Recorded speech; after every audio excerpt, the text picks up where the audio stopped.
Take a look at what happened in Exodus 13:17. God said that if I take these Israelites by the way of the Philistines, which is so near, they will not even understand what is supposed to be done. Let me take them through the wilderness, so that I tell them what they're supposed to do, so that I show them practically, spiritually, and physically, so that I deal with you. I have to bury the oldness. I have to bury all your actions, all your behaviors, all your attitudes that you used to do or to behave in Egypt. Before you go to the promises, you were a prostitute, it has to end in the wilderness. You were a murderer, it has to end during that, when God is not answering you the way you want it.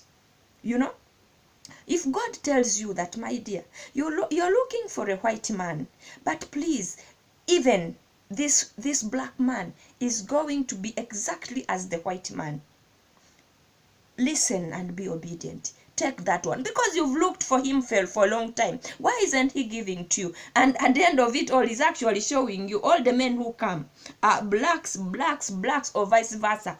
And then you're like, no, that is not what I want. For me, I want these white ones. For me, I want the other black one. For me, I want a tall. For me, I want this. You are, what are you why do you have to follow your desires anyway? God says that he will bless you with everything around you, everything in your hands. Even the stick in Moses' hand turned into a snake. Everything, God can change it for your better.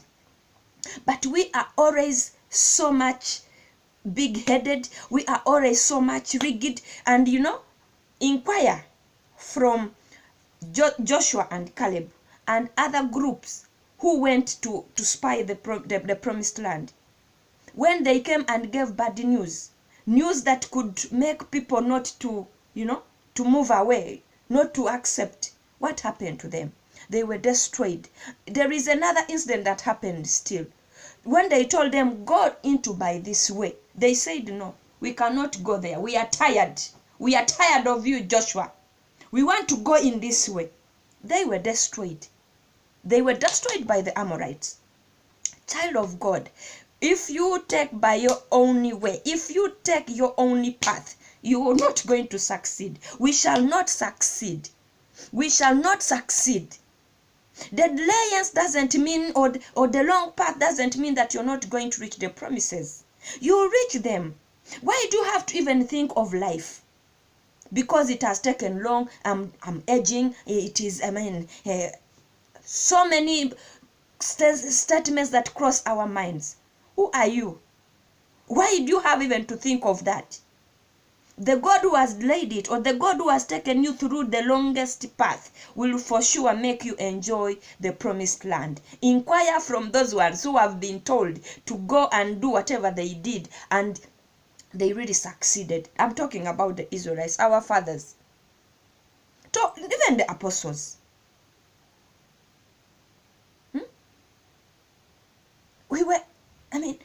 You go to the north, don't go down. We always think, by the way, the ways that we think that are very nice for us, that they are down.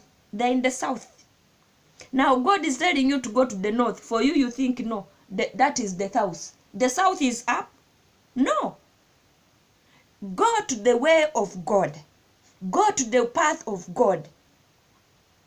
And we always say, this was in the Old Testament. But even Jude was telling us in the New Testament, in verse 1, chapter 1, verse 5, he was reminding us of what happened to them. That it can also happen to us. Because God is the same yesterday, today, and forever. Whatever happened in the Old Testament happens in the New Testament, and it is always happening. God has never changed. God has never ever changed. Whatever he did, blessings or curses, destruction or resurrection, it can also be done today. And then I conclude by giving you Habakkuk 2, chapter 3, which says that though it tarries, please wait.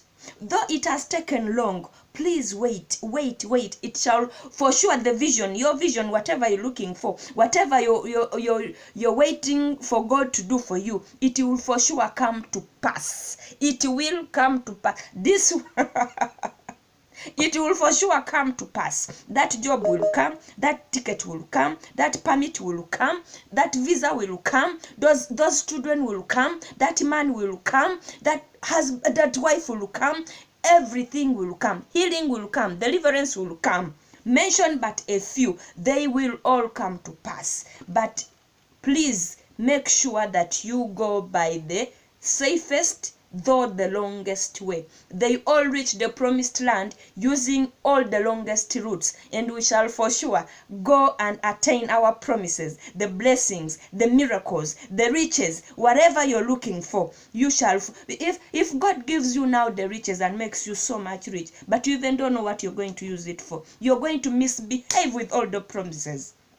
We shall misbehave with all the promises. So it is better we wait. He talks to us. He gives us the commands, the statutes, the laws which we are supposed to follow when we eventually reach in our promised land, and endeavor to be obedient to them and keep the covenant which he has made with you in Jesus' precious mighty name. Be blessed.